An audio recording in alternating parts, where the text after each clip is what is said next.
Welcome back to The World According to Briggs. Today we are diving into a list that's a little more intense than usual. The top 10 most dangerous countries in the world. Now, we're not talking about places where your Wi-Fi goes out. Not that kind of dangerous. These are countries where safety is a real concern, so buckle up because we're about to take a virtual tour of some seriously risky territories. But hey, don't worry. Today you won't need a bulletproof vest, just a solid internet connection. Got it? Get it? Good. Let's take a look. Number 10, Honduras. Honduras is a beautiful country, but it's plagued by gang violence, drug trafficking, and a pretty weak police force. The streets of cities like San Pedro Sula are notorious for violent crimes, having one of the highest murder rates in the world. Until recently, it was the #1 most dangerous city, but Caracas, Venezuela pushed them out of the #1 spot. The government's struggle to control these issues means travelers and locals alike have to keep their head on a swivel when you're walking around the streets in places like this. Now, myself, I've been to some of the resort places over the years in Honduras, and when I was in the military near the border of Honduras. I've never been to this actual city, San Pedro Sula, but the things I've read are just horrifying. So, what are their problems?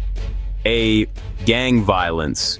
The streets are rife with gang activity, making it easy to get caught in the crossfire or be targeted for extortion. B. Robberies and kidnapping.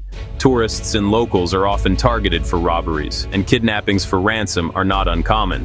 And then, of course, the corruption here.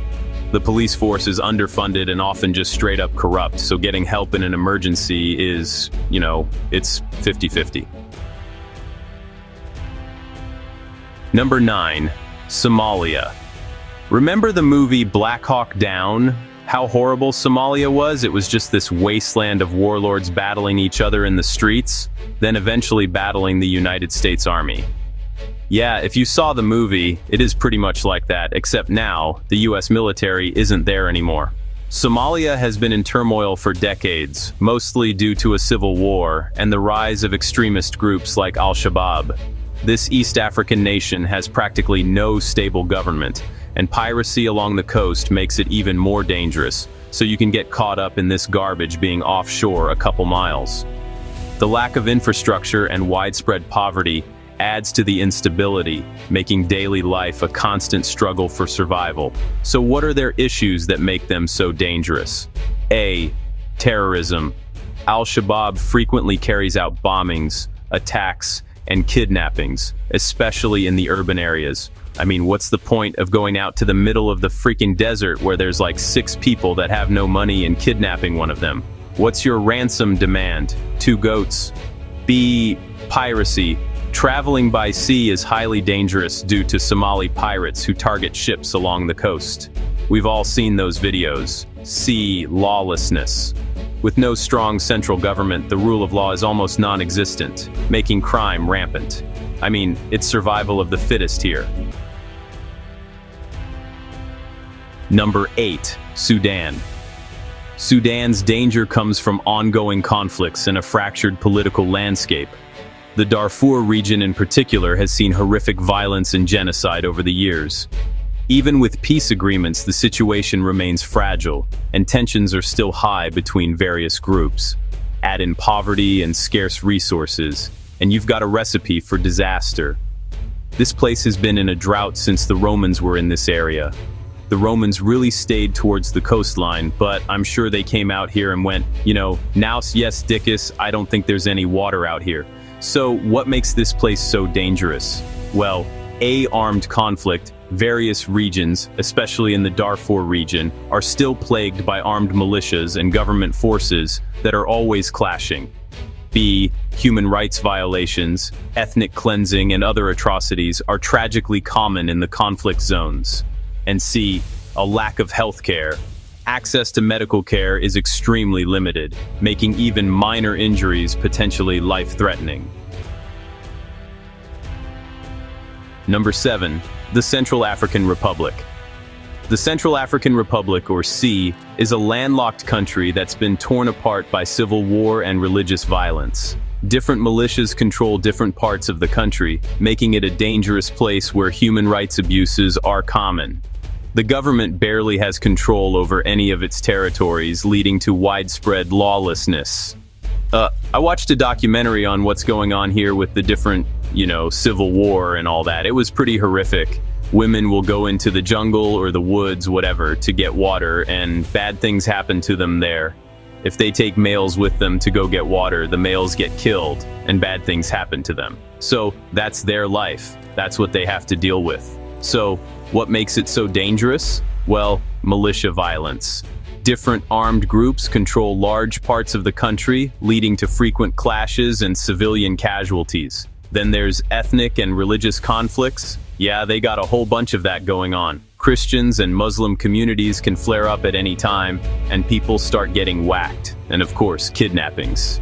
Abductions for ransom are common, especially in the more remote areas controlled by militias. Number 6, the Democratic Republic of Congo, or DRC. Yeah, we're staying in Africa. Got quite a few in Africa on this one. The DRC is one of the richest countries in the world in terms of natural resources, but that's also part of the problem.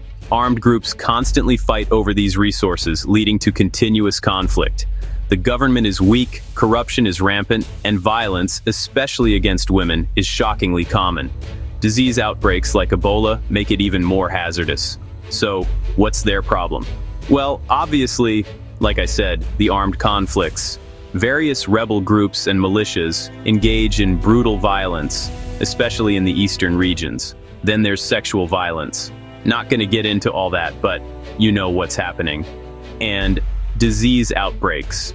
Diseases like Ebola spread rapidly in the absence of proper healthcare facilities and infrastructure. So, it's just rough. I mean, if someone doesn't shoot you, you're probably going to pick up a disease. Number 5, South Sudan. South Sudan gained independence in 2011, but peace was pretty short-lived. A brutal civil war broke out just 2 years later, and even with peace agreements, violence persists. Ethnic tensions, famine, and the collapse of the economy all contribute to the country's dire situation. The humanitarian crisis is immense, and the lack of security makes life incredibly precarious for the people that live here. Why don't they leave? There's a lot that goes into that, but they should. Sitting here, it's like, why not just pick up and move? But that's not always the case. You can't always do that. So what's their problem? A civil war, even after peace agreements, skirmishes, and violence between rival factions are frequent. The famine, ongoing conflict has led to severe food shortages for millions. And of course, the ethnic violence, already discussed that. It's brutal. Number 4, Syria. Syria has been in the headlines for years now, and not for good reasons. The civil war that began in 2011 has led to one of the worst humanitarian crises in recent years. The government, various rebel groups, and ISIS have all committed atrocities, leading to massive displacement, destruction, and loss of life.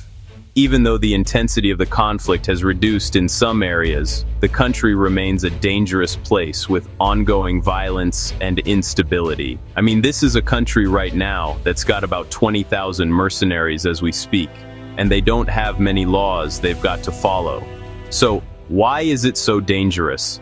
Bombings, airstrikes, shellings, and terrorist bombings are a constant threat, especially in contested areas.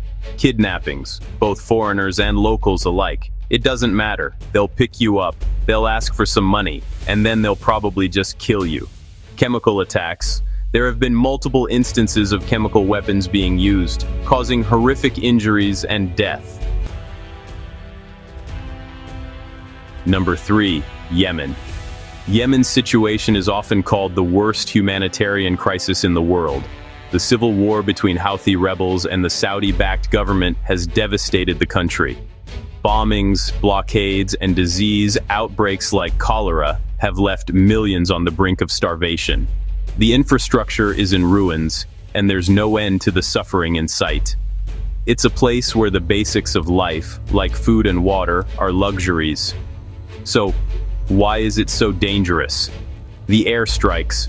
The ongoing war has made airstrikes a daily reality, often hitting civilian areas.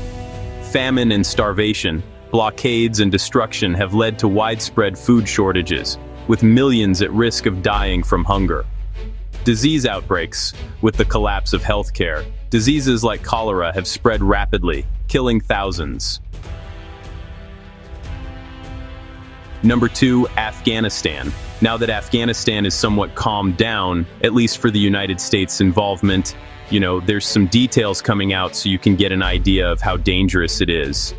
Afghanistan has been in a state of conflict for 4 decades, and the situation only got more complicated after the Taliban gained control in 2021. The country is dealing with a major humanitarian crisis, and the Taliban's strict rule has led to widespread fear and repression. Terrorist attacks, poverty, and a struggling economy make things even worse.